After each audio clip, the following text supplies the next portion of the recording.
हरिओम। ज्ञान गंगा सुनने वाले सभी पुण्यात्माओं को मेरा स्वागत है।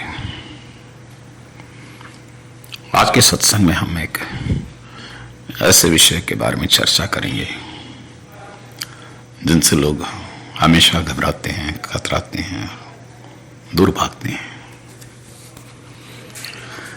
लेकिन इस पे चर्चा करना बहुत जरूरी है।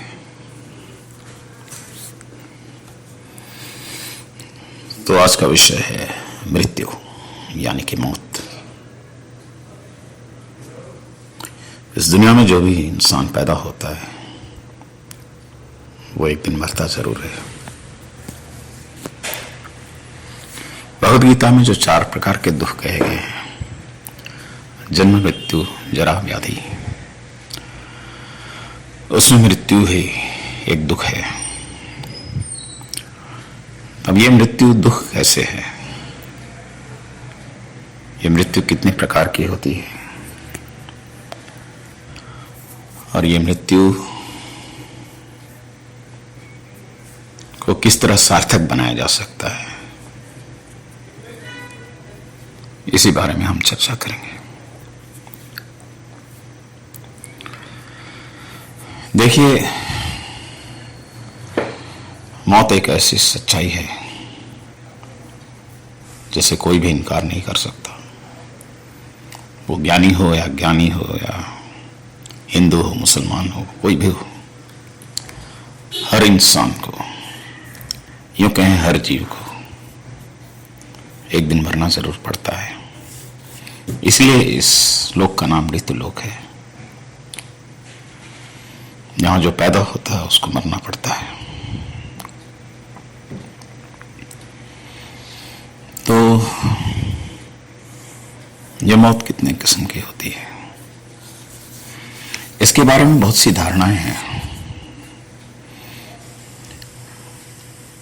क्योंकि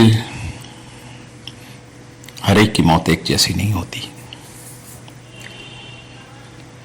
उसके कर्मों के हिसाब से, उसकी वासना के हिसाब से उसकी मौत होती है। तो ये वैसे 3 प्रकार की ही होती है, एक सात्विक, एक राजस और एक तामस। भगवद गीता में भी इसके बारे में कहा गया है। आप अगर 16वें अध्याय में जाएंगे, दैवासुर संपद विभाग योग, उसमें इसके बारे में बताया गया है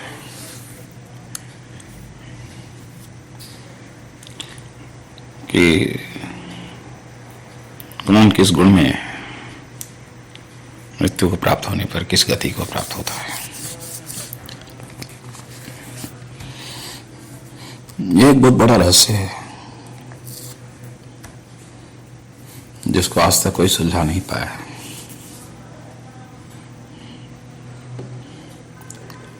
हम इंसान को मरते देखते हैं, लेकिन वो कौन से भाव में मर रहा है ये नहीं जान पाते। ज्यादातर तो हम तो दुख से ही जाते हुए देखते हैं। इंसान रोते हुए आता है और रोते हुए दुनिया से जाता है। कुछ लोग कहते हैं इंसान खाली हाथ आता है और खाली हाथ जाता है। ये खाली हाथ आना और खाली हाथ जाना भी एक अजीब सी चीज है। मेरी नजर में कोई ना खाली हाथ आता है, ना ही कोई खाली हाथ जाता है। इंसान अपनी किस्मत को लेकर आता है और अपने कर्मों को लेकर जाता है। यह सच्चाई है। इसी वजह से कि कोई पैदा होता है तो अमीर के घर में, जहां दौलत का अंबार लगा हुआ है, तो कोई पैदा होता है तो गरीब के घर में, जिनके घर में खाने तक को नहीं है। किस्मत की तो बात है ना। तो इस तरह से मौत भी होती है, लेकिन मौत में और जिंदगी में एक फर्क है। मौत हर एक को एक तरह से ही गुजारती है। वो चाहे हॉस्पिटल में मरे, घर में मरे या कहीं भी मरे, उसका एहसास एक जैसा ही होगा। अब ये 3 प्रकार की मौत के बारे में कहेंगे। सात्विक मृत्यु मतलब आप सत्य में जब आप ध्यान भजन करते हुए भगवान के रास्ते जा रहे हैं, परोपकार का काम कर रहे हैं, इस भाव में अगर आप हैं और आपकी मौत होती है तो आपको एक अच्छा जन्म मिलता है। आप स्वर्ग में जा सकते हैं, ऊंचे लोकों में जा सकते हैं, देवी योनि में जा सकते हैं।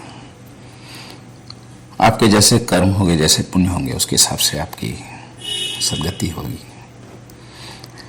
राजस पुरुष जो अक्सर क्रोध में, द्वेष में, राग में, यूं कहें कि जिंदगी के बोझ को ढोते हुए जो इस दुनिया से जाते हैं, उनके कर्म के हिसाब से वापस उन्हें इस दुनिया में आना पड़ता है। राजसी भाव में है, बदले की भावना है, कहीं प्यार है, कहीं दुश्मनी है, तो फिर उनका हिसाब चुकाने वापस इस दुनिया में आना पड़ता है। तो वो जाते तो हैं दुनिया से, लेकिन वापस पुनर्जन्म में कहीं न कहीं इस दुनिया में जहाँ उनकी मोह, जहाँ उनकी वासना होती है, वहीं पे वापस आ जाते हैं। तामस किस्म के लोग जो आलस्य में हैं, द्वेष में हैं, शोक में हैं, हिंसा कर रहे हैं, पाप कर्म में लगे हुए हैं, ऐसे लोग मरने के बाद में नरकों में जाते हैं या फिर कोई स्थावर योनि में चले जाते हैं। कीट, पशु, पेड़ पौधे ऐसे नीच गति को जाते हैं। इनको बहुत वक्त लगता है, इनको अपने पुण्य कार्य करने में वक्त लगता है। तो इस तरह से 3 तरह की मौत होती है, सात्विक, राजस और तामस। अब सवाल होता है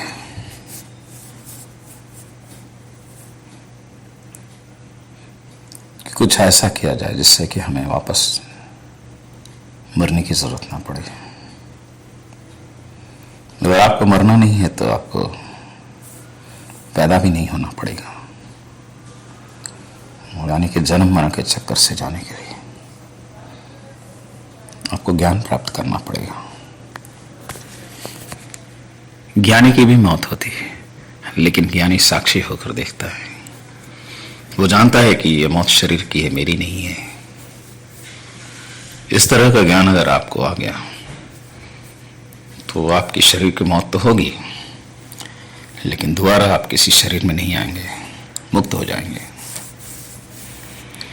तो ये सत्संग से, सदगुरु की कृपा से ही प्राप्त हो सकता है।